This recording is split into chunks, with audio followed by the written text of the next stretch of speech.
Hey guys, welcome to Solo ReacTalk. Today I'm going to be reacting to a video requested. It's called 5-ish Minute Law Erebus by Old Man Reacts. I've watched some Old Man React videos before. If you want to check out those reactions, remember the playlist card will be at the top. Just click on it and you'll be able to access them. Okay, let's start.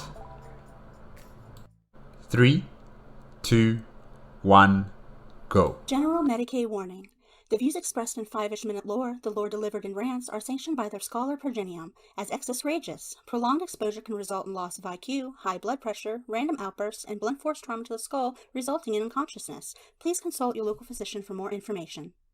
First chaplain and dark apostle of the word-bearers, Erebus. The man single-handedly responsible for at least 70% of the modern-day Imperium's problems. He is, as a certain drunk marsupial once said, truly a bald cut. Just take a second and think, because somewhere in your life there's a guy who everyone likes, but no one would turn. Why does he look like Logar? Is he part of Logar's? Yeah, I think he is part of Logar's legion. They're back on. It's the same guy who everyone is bro tier with, but the concept of leaving a girlfriend near them is stupid. It's the guy you know damn well would screw you over for a Kit Kat bar, but for some reason you just like having them around. In 40k we call this guy Erebus. And while his name isn't technically an anagram, it is for be sure, as in be sure he isn't doing some sketchy shit right now. Erebus is so damn sketchy he isn't even really Erebus.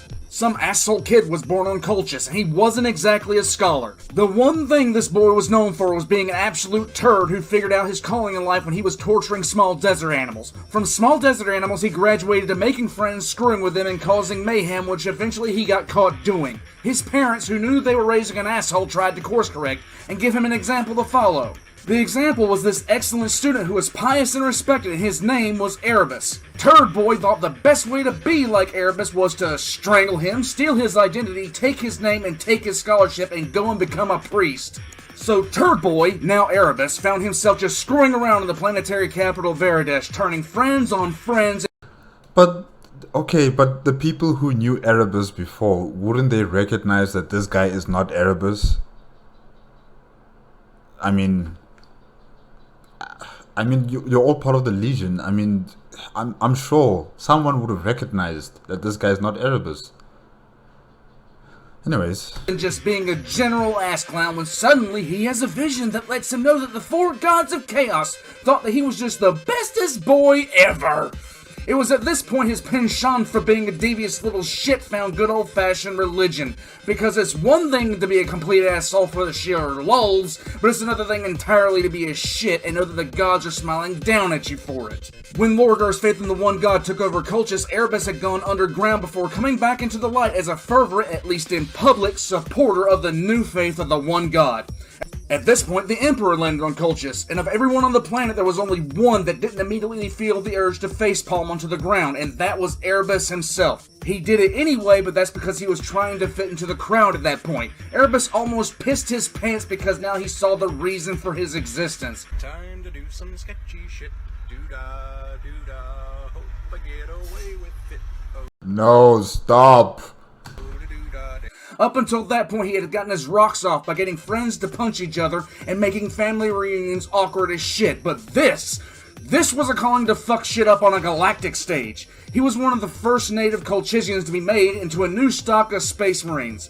Lorgar hadn't even renamed the fucking Legion yet, and Erebus was already being sus as hell. Before the Imperial Heralds were given the name the Wordbearers, Erebus was already knee-deep in plotting. It was him that pushed for the massive conversion of all the conquered worlds to the worship of the God Emperor, and as the Wordbearer's conquest slowed to an almost standstill, he was already preparing for the day that Big E would step in. When Monarchia happened, Erebus already had a plan set and ready to go in motion.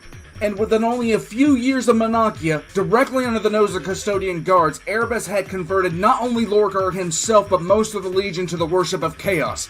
I hate Erebus like any other. Monarchia isn't that the capital of Logar's homeworld? I'm not sure. I can't remember right now. I know the Emperor came there personally with Malkidor the Sigillite, and I don't know how many legions he came to that planet, and then he berated Logar, telling him, this is not what he wanted of his people. This is not what he wanted from his son, to convert people into worshipping him, the emperor, but instead to be enlightened by knowledge and technology.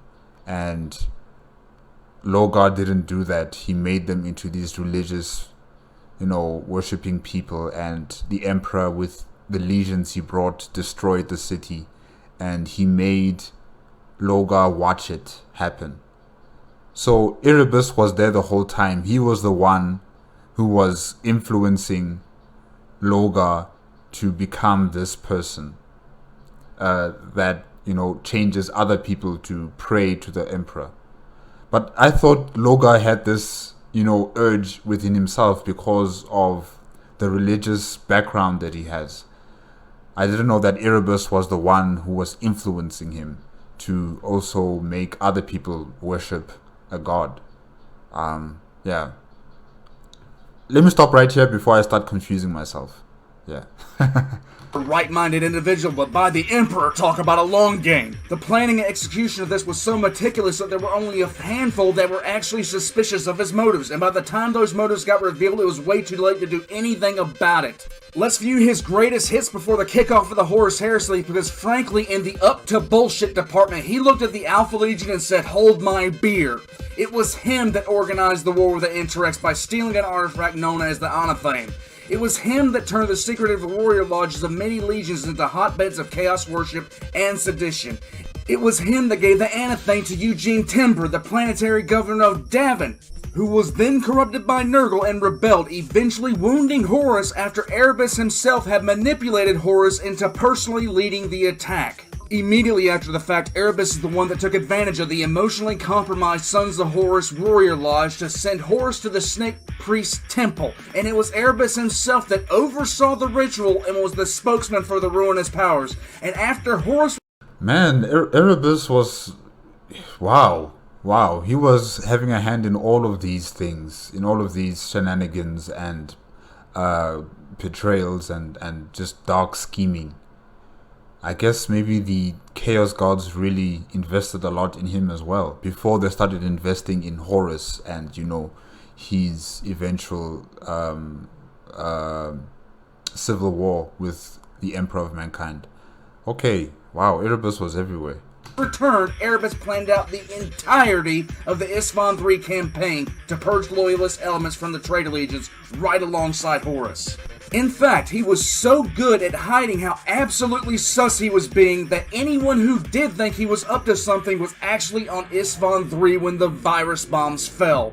Later on, to put the cherry on top, he summons the Rune Storm on Calth. You can't keep getting away with it!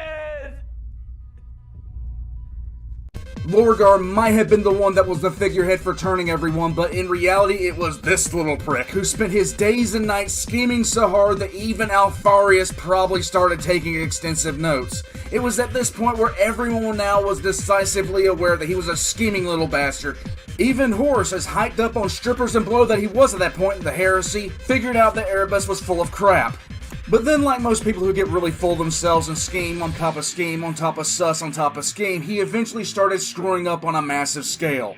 His first major mistake was when he played Among Us, the real game, and killed Argel Tal. This normally wouldn't have been an issue, but since Argel Tal was friends with Karn, an issue ensued where he almost got killed and was forced to use warp fuckery to escape. Then finally, the little arrogant bastard screwed up way too much to smooth talk his way out of, or warp fuck his way out of. After he failed to corrupt Sanguinius through other sketchy means and publicly lost his temper on Horus over it, Horus had decided he had had more than enough of Mr. Steal Your Girl and decided to cut the skin off Erebus' head with his own damn knife.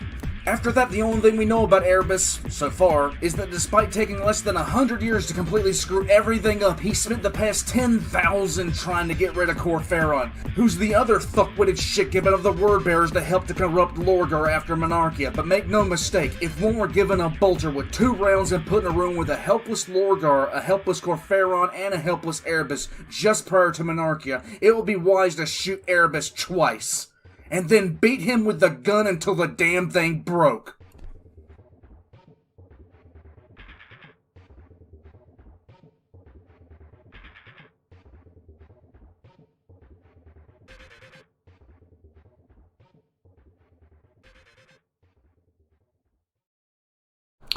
Alright, that's 5-ish minute lore Erebus by Old Man Reacts. Erebus has a silver tongue.